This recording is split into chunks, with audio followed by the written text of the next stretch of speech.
Hi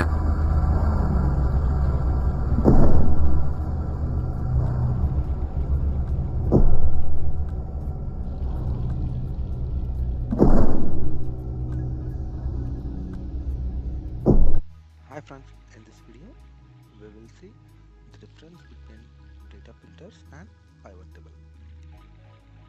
I have the data till row number 65, which contains the region, department, employee, employee name and the cells. So now let's look in the data filters and we can judge which one give us the better results at quicker time. Thank you friends for supporting me by watching the Excel videos from your favorite channel Excel VBA Macro.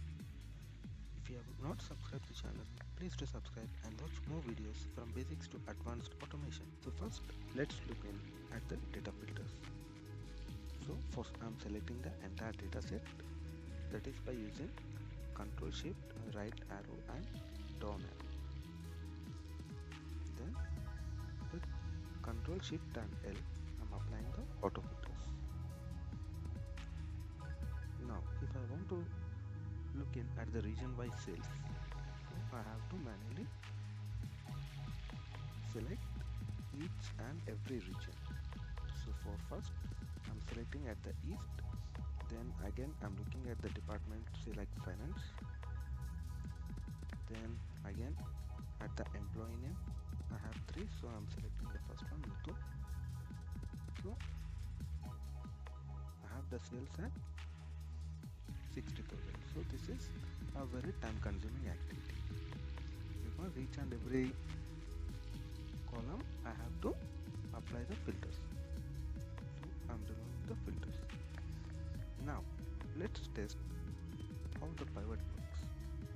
So again I'm selecting the entire data, then with the shortcut, that is Alt D and P.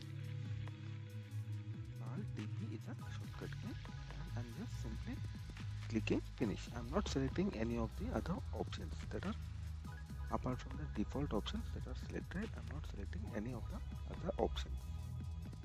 Directly I'm clicking on finish.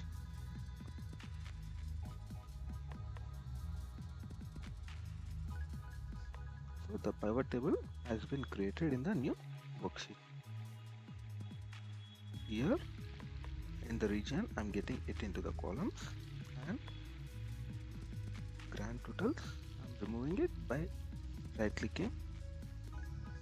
Now further I want the department which I'm getting in the rows and employee name,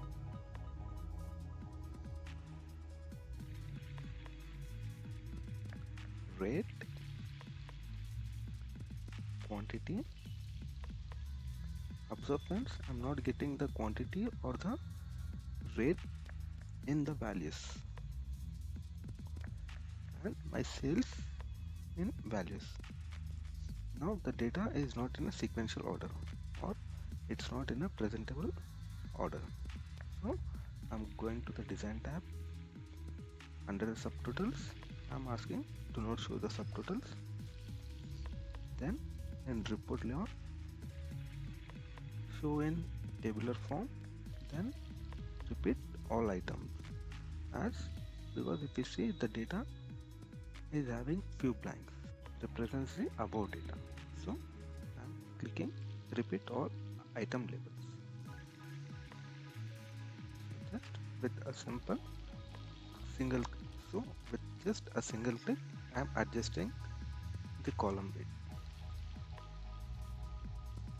Now with a matter of maximum 30 seconds I could able to see all the data in a single sequence.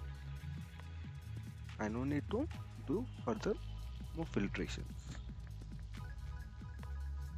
Now based on your requirement you can either opt for data filters or pivot table, but pivot table is recommended when the data set is very huge.